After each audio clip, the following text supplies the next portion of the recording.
Baseball, America's favorite pastime, has often reflected society. 100 years ago, black baseball players weren't accepted into the major and minor leagues, so instead, players took it upon themselves to form their own teams in the Negro Leagues, something the MLB acknowledged but never recognized until now.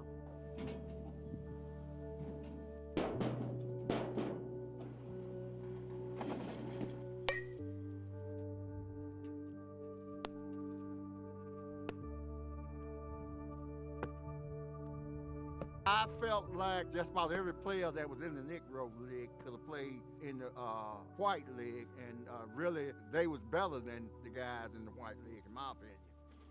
Willie Sellers, who played for the Indianapolis Clowns in the late 60s, never had a chance to play in the majors, though he says he knows he was good enough.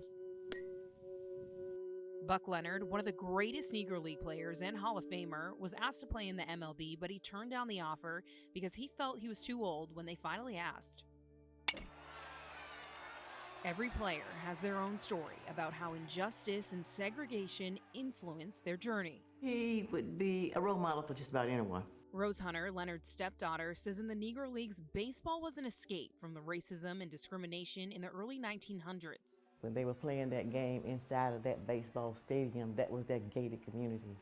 They felt safe and protected and connected until the game was over and you had to go back out into the community and you had to deal with all that. In 1947, Jackie Robinson crossed the color boundary and became the first black player in Major League Baseball, something that's often thought of as a positive and a way to desegregate. Hunter argues it was another way for white capitalism to take from blacks. Can you imagine that the black man that's got millions of dollars now? Yeah, we want some of that. You know, he's not going to keep that for long. So then that was the reason that it evolved to, okay, let's bring Jackie Robinson over here. We can bring the crowd. And that's what happened. So it led to the demise of Negro League Baseball. After Jackie Robinson entered Major League Baseball, crossed the so-called color boundary, that the floodgates were open as far as Negro League players are concerned. But that's not what happened. It was a slow drip. And obviously there was a lot of talent that never got to that platform to showcase what they could actually do. On December 16th, the 100th anniversary of the founding of the Negro Leagues, the MLB tried to right its wrong.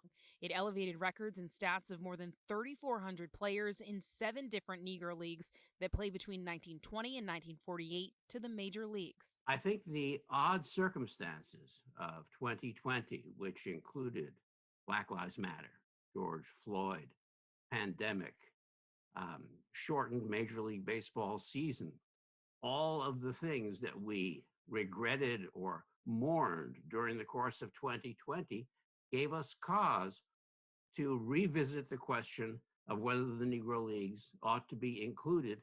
I think all we can take are incremental steps. I think anyone who believes that a press release of December 16th would wipe out racism is a fool.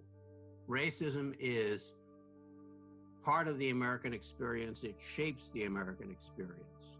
We wish it would be eradicated, and we're playing our very small part. It was well overdue. It let me know that you got some people that's trying to go in the right direction. 35 Negro Leagues players were previously inducted into the National Baseball Hall of Fame, including Buck Leonard.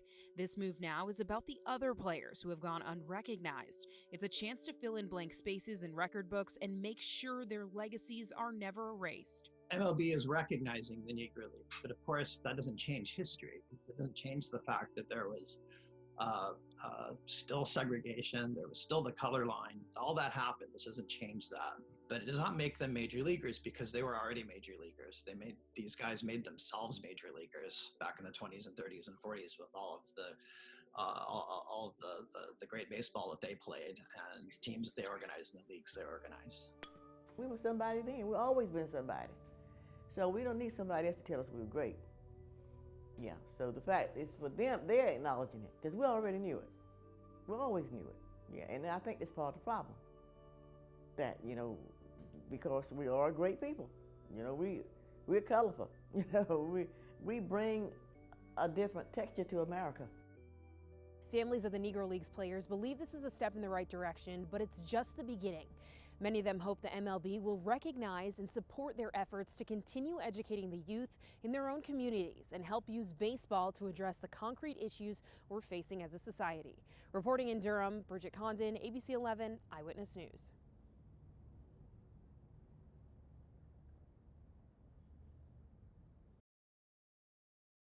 Families of Negro League players believe this is a step in the right direction, but that it's just the beginning.